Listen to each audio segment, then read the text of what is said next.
It's funny. It's cracking a joke after a fight. You're trying to be self-deprecating a little bit, but at the same time, it's a little concerning because you're like, wait, hold on, bro. That's obviously my choice going over to New Zealand. I know that's where I'm going to be the best mixed martial artist. You put in all the costs, put on the costs to my family. Probably just can't do it anymore. With the deductions and the loss of the fight tonight, I'm probably going to have to rob someone in the car park. So if anyone's got any money on him, who's got the most on him?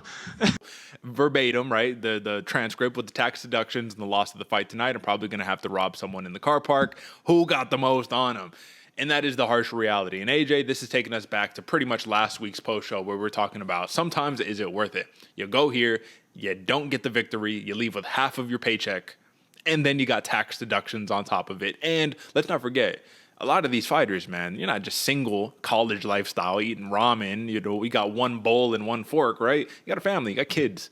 So for Tyson Pedro, career didn't pan out the way that he wanted to, had a layoff, and now at this point, I thought it was a little surprising to see the retirement come out of nowhere. First off, of course, happy retirement and hope he's successful in all endeavors, but what are your thoughts on this retirement right here and the comments made?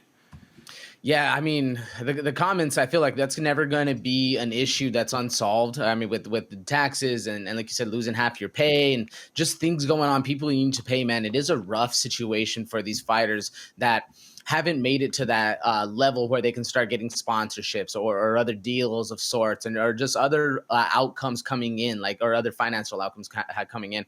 It's a sad one, man, because I feel like this is the vast majority of the UFC fighters that are in the, in the organization trying to make a living, trying to grind and trying to stay there. They have to stay with that grind set until, you're one of the top 2, top 3 in the organization. And then you start making that red panty money.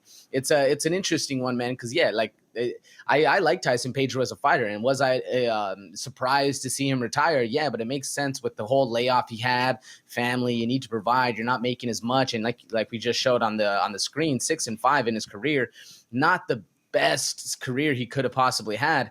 It's sad, man, a little bit for me to see fighters have to struggle like that. Yeah, I think what it turns into is that you'll often see when people will ask an MMA fighter, hey, I want to do MMA. I want to take this up as my career. Do you think I should do it? And most of them are like, no, you shouldn't, bro. This is a hard gig. Go get an education, do something that's not manual labor, because no matter how you cut it, this is still manual labor in the grand scheme of things. I don't know, man. I think this was kind of a little bit of a tough spot right here, but all love to Tyson Pedro.